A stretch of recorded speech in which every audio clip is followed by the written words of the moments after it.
ଆଧ୍ୟାତ୍ମିକ ଭାବଧାରାରେ ସଂଘୀୟ ସାଧନାର ଆବଶ୍ୟକତା ଏବଂ ଏହାର ଉପଲବ୍ଧି ଉପରେ ଆମେ ଆଜି ସାମାନ୍ୟ ଆଲୋଚନା କରିବା। ଆପଣମାନେ ଦେଖୁଥିବେ, ଆଜିକାଲି ସରକାରଙ୍କ ଯୋଜନା ଗୁଡ଼ିକୁ ସଫଳ ଭାବେ ରୂପାୟନ କରିବା ପାଇଁ ବିଭିନ୍ନ ପ୍ରକାର ଗୋଷ୍ଠୀ ଗଠନ କରାଯାଉଛି ଏବଂ ଗୋଷ୍ଠୀ ମାନଙ୍କୁ ସରକାରୀ କାର୍ଯ୍ୟକ୍ରମ ପ୍ରକ୍ରିୟାକରଣରେ ବା ରୂପାନ୍ୱୟନରେ ଅଧିକ ଗୁରୁତ୍ୱ ପ୍ରଦାନ କରାଯାଉଛି। ବାସ୍ତବରେ ଏସବୁ ସମୟର ଆବଶ୍ୟକତା। କାରଣ କଳିର ଯୁଗ, ଲୋକ ଦୁର୍ବଳ ଏବଂ 5-7 ଜଣ, 10 ଜଣ, 15 ଜଣ ମିଶିକରି ଗୋଟେ କାର୍ଯ୍ୟକ୍ରମ କଲେ ତାହା ଅତି ସରସ, ସୁନ୍ଦର ଏବଂ ମଧୁମୟ ହେଇପାରେ। ତେଣୁ ଆଧ୍ୟାତ୍ମିକ ଭାବଧାରାରେ ବ୍ୟକ୍ତିକୈନ୍ଦ୍ରିକ ସାଧନା ବା ବ୍ୟକ୍ତିକୈନ୍ଦ୍ରିକ ଉପାସନା କରିବା ଅପେକ୍ଷା କଳିଯୁଗରେ ଯଦି ଆମେ ସମ୍ମିଳିତ ଉପାସନା ବା ସଂଘୀୟ ସାଧନା ବା ସଂଘୀୟ ଉପାସନା କରିପାରିବା, ତାହାରେ ଆମକୁ ଆଶୁ ଫଳ ମିଳିବ ଏବଂ ଆମେ ଅପେକ୍ଷାକୃତ ଭାବରେ ଶୀଘ୍ର ସଫଳତା ହାସଲ କରିପାରିବା।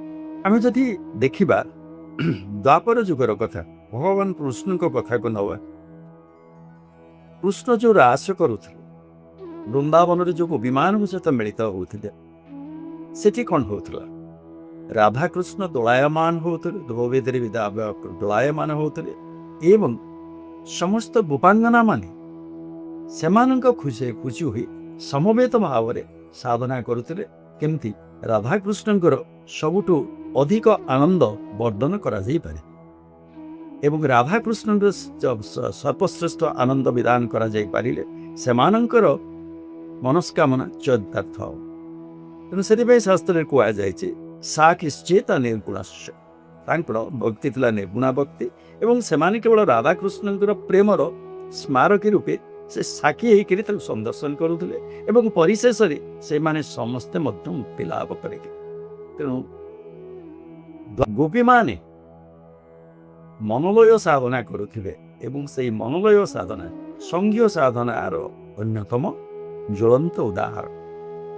ସେଇଭଳି ଭାବରେ ଯଦି ଆମେ ଦେଖିବା ମହିଷାସୁରର ନିଧନ କଥା, ଯେତେବେଳେ ଦେବତାମାନଙ୍କୁ ମହିଷାସୁର ସଂଗ୍ରାମ କରି ସେମାନଙ୍କ ସହିତ ସ୍ୱର୍ଗ ରାଜ୍ୟରୁ ବିତାଡ଼ିତ କରିଛି, ସ୍ୱର୍ଗରେ ତାଙ୍କୁ ଅମୃତ ପାନ କରେଇ ଦେଇନି, ସେତେବେଳେ ସମସ୍ତେ ମନ୍ଦରଗିରି ପର୍ବତରେ ଉପନୀତ ହୋଇ ମିଳିତ ଭାବରେ ଜଗଜ୍ଜନନୀ ମାଙ୍କୁ ଭଗବାନ ବିଷ୍ଣୁଙ୍କର ଉପଦେଶ କ୍ରମେ ପ୍ରାର୍ଥନା କରିଛନ୍ତି। ସମବେତ ଭାବ ଆକୁଳ କଣ୍ଠରେ ପ୍ରାର୍ଥନା କରିଛନ୍ତି, ଏ ଜଗଦମ୍ବା, ଏ ଜଗଜ୍ଜନନୀ, ତୁମେ ଆସି ଆମ ଦୁଃଖ ନିବାରଣ କର। ଏବଂ ସେତେବେଳେ ମା ଦୁର୍ଗାଙ୍କର ଆବିର୍ଭାବ ଘଟିଛି ଏବଂ ମହିଷାସୁରର ନିଧନ ଘଟିଛି। ସେଭଳି ଭାବରେ ଯେତେବେଳେ ବ୍ରାହ୍ମଣ୍ୟ ଧର୍ମର ପତନ ହେଇଯାଇଥିଲା, ପତନୋନ୍ମୁଖୀ ଥିଲା ବ୍ରାହ୍ମଣ୍ୟ ଧର୍ମ, ବୁଦ୍ଧ ଧର୍ମ ତାରି ପୃଷ୍ଠଭୂମିରେ ଗଢ଼ି ଉଠିଲା। ବୌଦ୍ଧ ଧର୍ମର ମୂଳମନ୍ତ୍ର ଥିଲା ସଂଘଂ ଶରଣଂ ଗଚ୍ଛାମି, ଧର୍ମଂ ଶରଣଂ ଗଚ୍ଛାମି, ବୁଦ୍ଧଂ ଶରଣଂ ଗଚ୍ଛାମି। ଅଳ୍ପ ଦିନ ଭିତରେ ସଂଘୀୟ ସାଧନା ପାଇଁ ବୌଦ୍ଧ ଧର୍ମ ଭାରତ କାହିଁକି ପାଖାପାଖି ଅନେକ ଦେଶରେ ମଧ୍ୟ ସଫଳ ଭାବରେ ପ୍ରଚାରିତ ହୋଇପାରିଥିଲା ଏବଂ ଏକ ସଫଳ ଧର୍ମ ରୂପେ ନିଜକୁ ପ୍ରତିପାଦିତ କରିପାରିଥିଲା।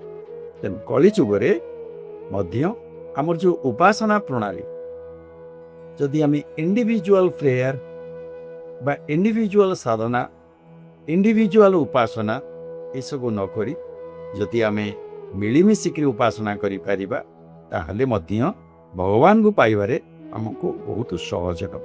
କାରଣ ଆମ ଭିତରେ ସୃଷ୍ଟି ହେଉଥିବା ସ୍ୱର ଝଙ୍କାର ଭଗବାନଙ୍କ ପାଖରେ ପହଞ୍ଚିବା ପାଇଁ ଯେତିକି ସମୟ ଲାଗେ, ଯଦି 10 ଜଣ ବା 20 ଜଣ ଭାଇ ମା ମାନେ ମିଶି ଗୋଟେ ଜାଗାରେ ସମବେତ ଭାବରେ ଏକ କଣ୍ଠରେ ସମାନ ମନ୍ତ୍ର ସମିତି ସମାନି ସମନମ ସମାନ ମନ ସଚିତ ମିଶି, ତେଣୁ କଣ୍ଠ, ମନ, ଚିତ ଯଦି ଏକ ଭୂମିରେ ଅବସ୍ଥାନ କରୁଥିବା 10-15 ଜଣ 20 ଜଣ ଲୋକ ମିଳିତ ଭାବରେ ପ୍ରାର୍ଥନାର ଝଙ୍କାର ତୋଳନ୍ତି, ତାହେଲେ ସେ ପ୍ରାର୍ଥନା, ସେ ସାଉଣ୍ଡ କରେଣ୍ଟ ବହୁତ ଗତିଶୀଳ ହୁଏ, ଦୃଢ଼ ହୁଏ ଏବଂ ଭଗବାନଙ୍କ ପାଖରେ ପହଞ୍ଚିପାରେ।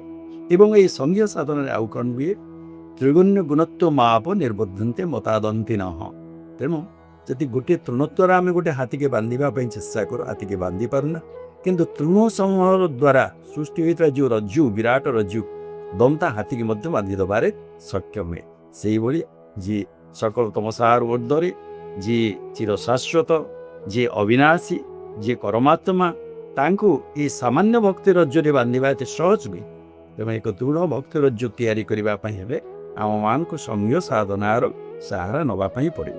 ତେଣୁ ସଂଘୀୟ ସାଧନା କଲାବେଳେ ଯଦି ଆପଣ କୌଣସି କେନ୍ଦ୍ରରେ ଆବଦ୍ଧ ଅଛନ୍ତି, ଆପଣଙ୍କ ସହିତ କିଛି ଭାଇ କିଛି ମା ଯୋଗଯୁକ୍ତ ଅଛନ୍ତି, ମିଳିମିଶି ଆପଣ ଉପାସନା କରୁଛନ୍ତି, ତାହା ଭଲ।